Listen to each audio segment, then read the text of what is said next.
Verse 1, call for God's attention. The psalm begins with a heartfelt plea.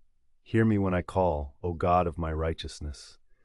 Right away, we sense the urgency and intimacy in this call. The psalmist is reaching out, asking God to notice him, especially when he feels distressed. It's a reminder that we can be honest with God about our struggles. When life gets tough, turning to God and seeking His righteousness can provide a sense of comfort. This verse encourages us to not just shout our concerns into the void, but to believe that someone is listening and cares deeply about our well-being. Verse 1, call for God's attention.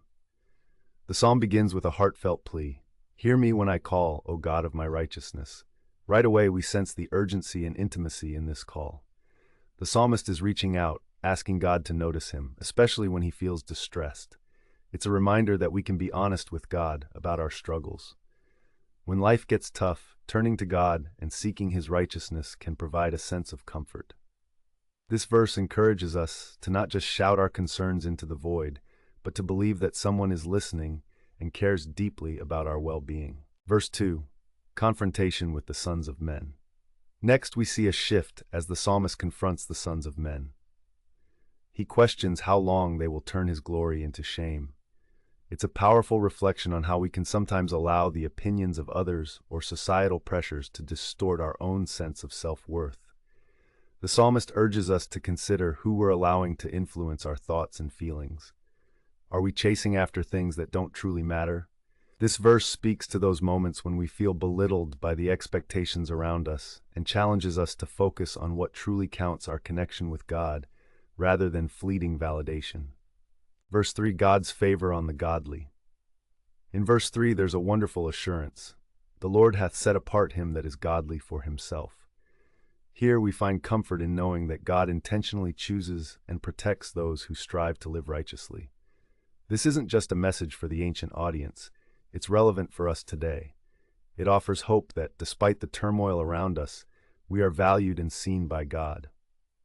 When life feels chaotic, remember that you are not alone. God is attentive to your cries.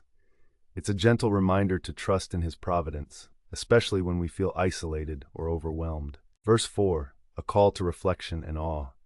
Stand in awe and sin not.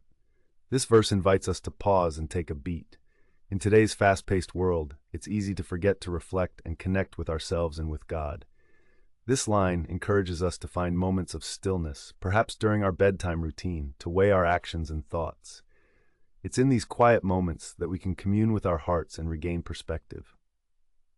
Taking time to be still allows us to shed the noise of daily life and reconnect with the divine, reinforcing our awareness of God's presence and what He may be teaching us.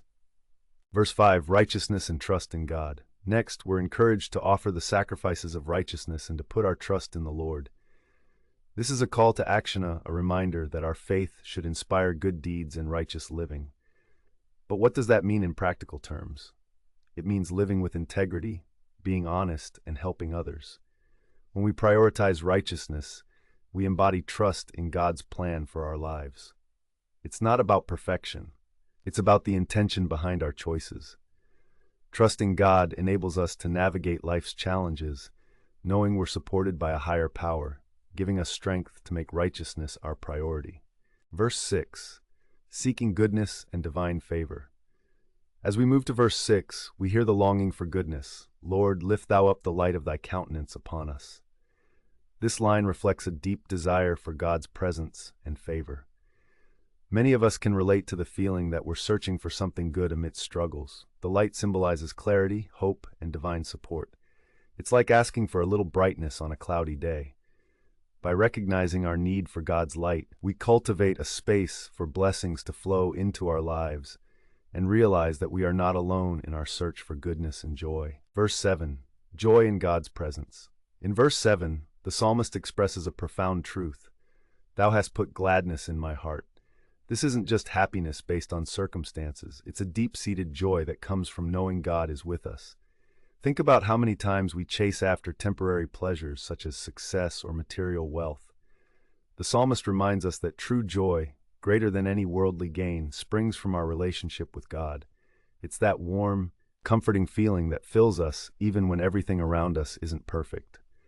This verse encourages us to seek joy in the right places, particularly in our faith. Verse 8, peace and safety through God. Finally, we reach the comforting conclusion of the psalm. I will both lay me down in peace and sleep.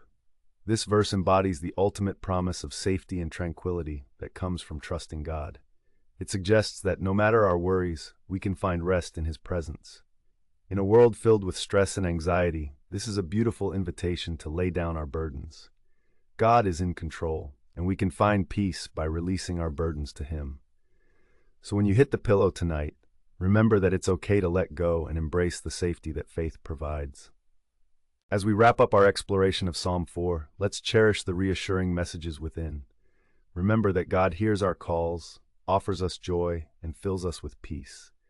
May you find moments to connect with this psalm in your own life, drawing strength from its timeless truths. Remember to like, share, and subscribe. Also hit that notification bell to catch more insights on God, His Word, and His holy message of love, peace, and eternal life. As we bring this to a close, I'd like to say, I love you all, and God bless you.